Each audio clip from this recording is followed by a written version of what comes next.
Strength is not a reserve. Strength is a response. நம்ம இப்படிதான் நினைச்சிட்டு இருக்கிறோம். ஆற்றல்ங்கிறது ஒரு ரிசர்வ் மாதிரி இருக்கும், சேமிச்சு வைக்கக்கூடிய ஒரு பொருள் மாதிரி.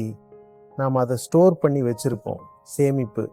அப்புறம் எப்பவாவது நமக்கு தேவைப்படும் போது அந்த சேர்த்து வச்சிருக்கிற பொருள்களை எடுத்து உபயோகப்படுத்திக்குவோம். The stored strength is put to use when needed.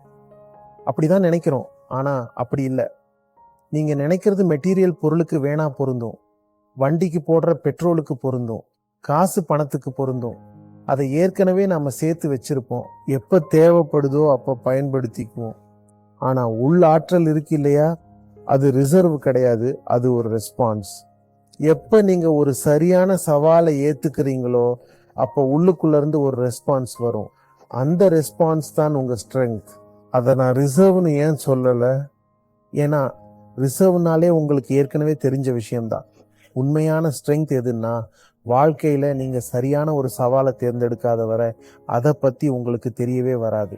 நீங்க அந்த சவாலை ஏத்துக்கிறீங்க, ஆமா இது சரி, என்கிட்ட ஸ்ட்ரென்த் இருக்கா இல்லையான்னு தெரியாது, இந்த போராட்டத்துல என்னால நிக்க முடியுமா இல்லையான்னு கூட தெரியாது, ஆனா இது போராட வேண்டிய ஒண்ணு, இந்த சவால் அவ்வளவு முக்கியமானது, அதை ஏத்துக்கிட்டே ஆகணும், என்னால பின்வாங்க முடியாது.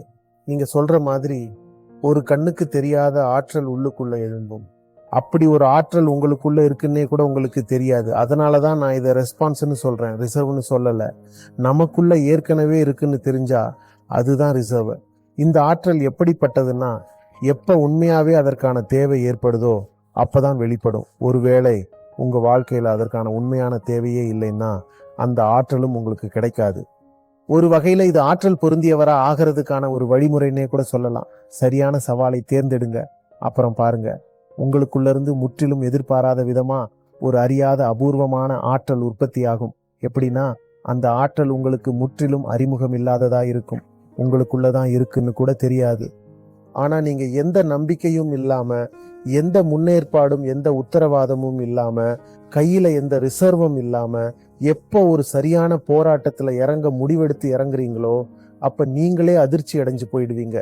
எனக்குள்ள இவ்வளவு சக்தி எப்படி வந்தது, அந்த ஆற்றல் ஒரு ரெஸ்பான்ஸ் மாதிரி வந்திருக்கு. சரியான சவாலை ஏத்துக்கிட்டீங்க, அப்புறம்தான் தெரியும் நாம எவ்வளவு உறுதியானவங்க, எவ்வளவு ஆற்றல், எவ்வளவு பலம் நமக்குள்ள இருந்து திடீர்னு பொங்கி எழறத பார்த்து நாமளே ஆச்சரியப்பட்டு போவோம்.